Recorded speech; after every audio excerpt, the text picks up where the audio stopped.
Cricket এখন উপমহাদেশের রাজনীতির যেন সবচেয়ে বড় হাতিয়ার।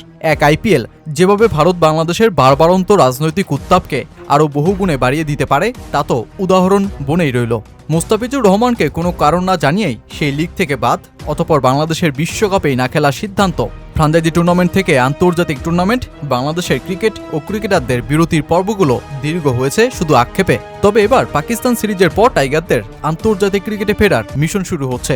বাংলাদেশে আসছে নিউজিল্যান্ড দল, কিন্তু সেই দলে থাকছে না হেভিওয়েট ক্রিকেটাররা। একদিকে চলছে আইপিএল আর অন্যদিকে পিএসএল। চিরপ্রতিদ্বন্দ্বী দুই দেশের দুই লিগ যখন সূচির সংঘর্ষে, তখন বাংলাদেশে শুধুই প্রচারিত হচ্ছে পিএসএল।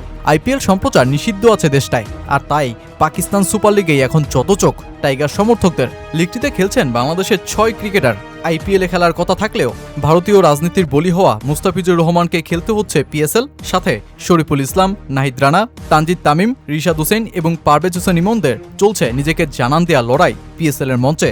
আর যেই দুই লিগে যুক্ত আছেন নিউজিল্যান্ডের বড় বড় তারকারাও। পাকিস্তান সুপার লিগের জন্য বাংলাদেশি ক্রিকেটারদের আংশিক ছুটি দিয়েছে বিসিবি। নিউজিল্যান্ড সিরিজের প্রস্তুতি ক্যাম্প মিস করলেও মূল ম্যাচের আগে ধীরে ধীরে দেশে ফিরবেন তারা। কিউইরা আগামী 13 এপ্রিল ঢাকায় পৌঁছবে। এপ্রিল ও মে মাসে মোট 6টি সাদা বলের ম্যাচ খেলতে। প্রথম দুটি ওয়ানডে ম্যাচ 17 ও 20 এপ্রিল হবে মিরপুরে, তৃতীয় ম্যাচটি হবে 23 এপ্রিল চট্টগ্রামে।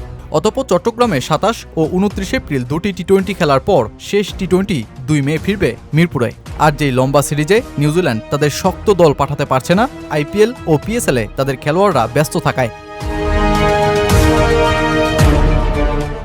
2023 সালে সবশেষ বাংলাদেশে এসে ওয়ানডে সিরিজে জিতেছিল নিউজিল্যান্ড। এই দুই দল মোট 11 বার ওয়ানডে সিরিজে মুখোমুখি হয়েছিল, যার ভেতর 9 বারই সিরিজ জেতে কিউইরা। টি-20 ক্রিকেটে নিউজিল্যান্ড ভয় বাংলাদেশের মনে গেঁথে গিয়েছিল দীর্ঘ সময়ের জন্য। 2021 সালে বাংলাদেশ ঘরের মাঠে নিউজিল্যান্ডকে প্রথমবারের মতন হারায় 3-2 ব্যবধানে। অতঃপর 2023 সালে নিউজিল্যান্ড সফরে গিয়েও 1-1 টি-20 সিরিজ সমতায় নিয়েই দেশে ফেরে টাইগাররা।